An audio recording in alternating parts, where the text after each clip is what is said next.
Hello friends, welcome to my channel. ഇന്നത്തെ നമ്മുടെ special എന്താണെന്ന് കണ്ടപ്പോൾ തന്നെ മനസ്സിലായില്ലേ? ഇന്ന് നമ്മൾ ഉണ്ടാക്കിയിരിക്കുന്ന ഈ ഒരു വട ഒട്ടും ഉഴുന്ന് ചേർക്കാതാണ്. ബാക്കി വന്നിരിക്കുന്ന ചോറാണ് നമ്മൾ ഈ ഒരു വട ഉണ്ടാക്കാനായിട്ട് ഉപയോഗിച്ചിരിക്കുന്നത്.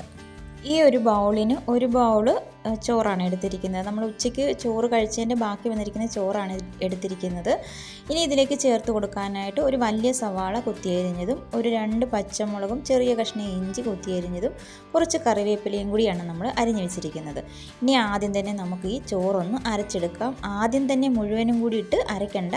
ആദ്യം നമുക്ക് കുറച്ച് മാത്രം ഇട്ട് കൊടുക്കാം. എന്നിട്ട് അതൊന്ന് നന്നായിട്ട് അരച്ചെടുക്കാം. ഇത് അരച്ചെടുക്കുമ്പോൾ വെള്ളം ചേർക്കാതെ അരച്ചെടുക്കുന്നതായിരിക്കും ഏറ്റവും നല്ലത്. പിന്നെ നന്നായിട്ട് അരഞ്ഞ് കിട്ടുന്നില്ല എങ്കിൽ മാത്രം കുറച്ച് വെള്ളം ഒഴിച്ചിട്ട് അരച്ചെടുത്താൽ മതി. അപ്പോൾ ആദ്യം ഞാൻ ഒന്ന് അരച്ചെടുത്തിട്ടുണ്ട്. ഇനി ബാക്കി വന്ന ചോറുകൂടി ഇതുപോലെ ഒന്ന് അരച്ചെടുക്കാനായിട്ട് പോവുകയാണ്. ഞാൻ ഒരല്പം ഒരു 2 ടേബിൾ സ്പൂൺ അളവിൽ വെള്ളം ചേർത്താണ് ഇത് നന്നായിട്ട് അരച്ചെടുത്തിരിക്കുന്നത്.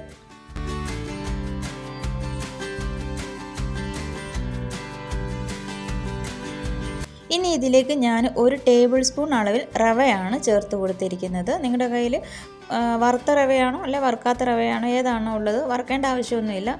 കയ്യിലുള്ള റവ ചേർത്ത് കൊടുത്താൽ മതി. അതിനുശേഷം ഇതിലേക്ക് ഒരു 3 ടേബിൾ സ്പൂൺ അളവിൽ അരിപ്പൊടിയാണ് ചേർത്ത് കൊടുത്തിരിക്കുന്നത്. ഇനി നമുക്ക് ഇതിലേക്ക് അരിഞ്ഞു വെച്ചിരിക്കുന്ന സവാള, ഇഞ്ചി, പച്ചമുളക്, കറിവേപ്പില ഇതെല്ലാം ചേർത്ത് കൊടുക്കാം. പിന്നെ മല്ലിയില ഉണ്ടെങ്കിൽ അതുകൂടി ചേർത്ത് കൊടുക്കാം. ഇഷ്ടമാണെങ്കിൽ മാത്രം ചേർത്ത് കൊടുത്താൽ മതി. അപ്പോൾ ഇതെല്ലാം ഇതിലേക്ക് ഒന്നിച്ചങ്ങ് ചേർത്ത് കൊടുക്കാം.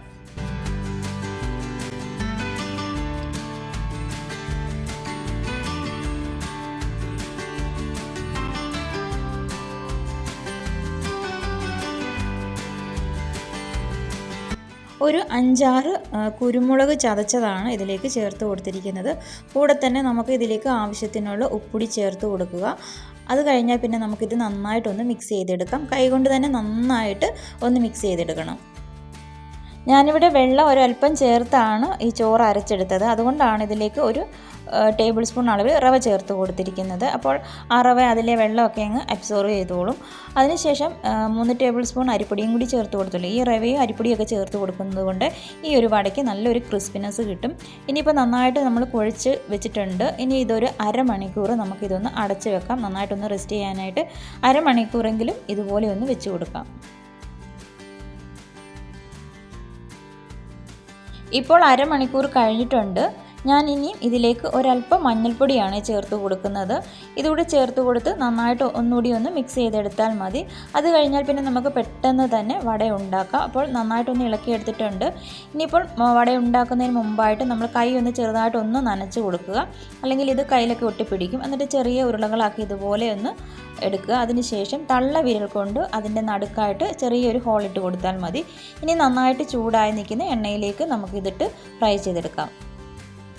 എണ്ണ ഇപ്പോൾ നന്നായിട്ട് ചൂടായിട്ടുണ്ട്. ഇതിലേക്ക് നമ്മൾ ആദ്യം ഒരെണ്ണം ഇട്ട് കൊടുത്തിട്ടുണ്ട്. പിന്നെ എണ്ണ നന്നായിട്ട് ചൂടായി കഴിയുമ്പോൾ തീ നല്ലതുപോലെ കുറച്ച് കൊടുക്കുക. മീഡിയം ഫ്ലെയിമിൽ ഇട്ടിട്ട് വേണം ഇത് ചെയ്യാനായിട്ട്. നമ്മൾ ഇത് ചോറൊക്കെ ഉപയോഗിച്ചല്ലേ ഉണ്ടാക്കിയിരിക്കുന്നത്. അതുകൊണ്ട് പെട്ടെന്ന് ചിലപ്പോൾ അടിയിലൊക്കെ പിടിച്ച് അടിഭാഗമൊക്കെ പെട്ടെന്ന് കരിഞ്ഞു പോകും. അതുകൊണ്ട് ഈ ഒരു സമയത്ത് നന്നായിട്ട് എണ്ണ ചൂടായി കഴിഞ്ഞാൽ പിന്നെ നമുക്ക് മീഡിയം ഫ്ലെയിമിലിട്ട് വേണം ഇത് മുഴുവനും ഉണ്ടാക്കിയെടുക്കാനായിട്ട്.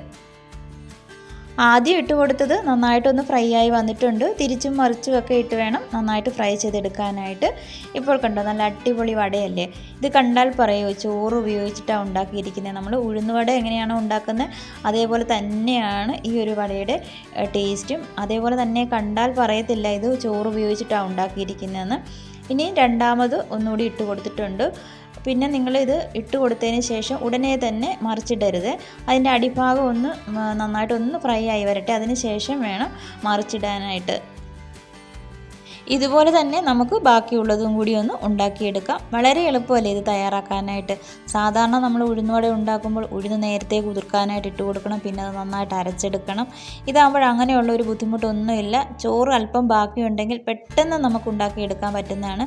പിന്നെ ഇതിലേക്ക് ചേർത്ത് കൊടുത്തിരിക്കുന്ന ചേരുവകളൊക്കെ നമ്മുടെ വീട്ടിൽ തന്നെ എപ്പോഴും ഉള്ള സാധനങ്ങൾ തന്നെയല്ലേ.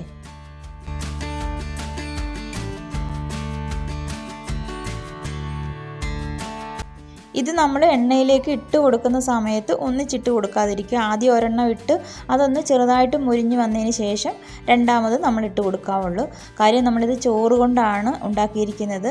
രണ്ടെണ്ണം ഒന്നിച്ചിട്ട് കൊടുത്താൽ ചിലപ്പോൾ അത് അങ്ങോട്ടും ഇങ്ങോട്ടും മുട്ടിപ്പൊട്ടി പോകാനായിട്ടുള്ള ചാൻസ് ഉണ്ട്. അതുകൊണ്ട് ഒരെണ്ണം ഒന്ന് മുരിഞ്ഞതിന് ശേഷം നമുക്ക് രണ്ടാമത് ഇട്ട് കൊടുത്താൽ മതി. അങ്ങനെ വേണം ഇത് തയ്യാറാക്കാനായിട്ട്. ഈ ഒരു വട ഉണ്ടാക്കാനായിട്ട് വളരെ എളുപ്പവുമാണ്, നല്ല ടേസ്റ്റിയുമാണ്. അതുപോലെ കുട്ടികൾക്കൊക്കെ ഒരുപാട് ഇഷ്ടപ്പെടുന്നതാണ് ഈ ഒരു വട. അപ്പോൾ എല്ലാ അമ്മമാരും മക്കൾക്കൊക്കെ ഉണ്ടാക്കി കൊടുക്കുക. ഇപ്പോൾ ഇതാ എല്ലാം ഒന്ന് ഉണ്ടാക്കിയെടുത്തിട്ടുണ്ട്. ഇതിൻ്റെ കൂടെ കൂട്ടി കഴിക്കാനായിട്ട് ഞാനൊരല്പം തേങ്ങാ ചമ്മന്തിയും കൂടി ഉണ്ടാക്കിയിട്ടുണ്ട്. നല്ല ടേസ്റ്റാണ് ഈ ഒരു ചമ്മന്തിയുടെ കൂടി ഈ ഒരു വടയും കൂടി കഴിക്കാനായിട്ട്. അപ്പോൾ എല്ലാവരും ഉണ്ടാക്കി നോക്കുക. നിങ്ങൾക്ക് ഈ വീഡിയോ ഇഷ്ടമായിട്ടുണ്ടെങ്കിൽ ലൈക്ക് ചെയ്യാൻ മറക്കരുത്. അതുപോലെ തന്നെ നിങ്ങളുടെ അഭിപ്രായങ്ങളൊക്കെ കമൻറ്റ് ബോക്സിൽ മറക്കാതെ അറിയിക്കുകയും കൂടി ചെയ്യണം. ഈ ചാനൽ ഇതുവരെ സബ്സ്ക്രൈബ് ചെയ്യാതെ കാണുന്ന ആരെങ്കിലും ഉണ്ടെങ്കിൽ പ്ലീസ് ഒന്ന് സബ്സ്ക്രൈബ് ചെയ്ത് സപ്പോർട്ട് ചെയ്യണേ. ഇനിയിപ്പോൾ വൈകുന്നേരം ചായക്ക് കഴിക്കാനായിട്ട് സ്നാക്സ് ഒന്നും ഇല്ലെന്നും പറഞ്ഞ് ആരും വിഷമിക്കേണ്ട.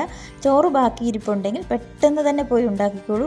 നല്ല അടിപൊളി ടേസ്റ്റിലൊരു വട തന്നെ ആയിക്കോട്ടെ ഇന്നത്തെ നിങ്ങളുടെ ഈവനിങ് സ്നാക്സ്. അപ്പോൾ എല്ലാവരും ഉണ്ടാക്കി നോക്കുക. ഇതുപോലെയുള്ള ഈസി റെസിപ്പികളുമായിട്ട് ഞാൻ വേഗം വരുന്നതാണ്. കണ്ടുകൊണ്ടിരുന്ന എല്ലാവർക്കും നല്ലൊരു ദിവസം ആശംസിക്കുന്നു. അപ്പോൾ താങ്ക്സ് ഫോർ വാച്ചിങ്.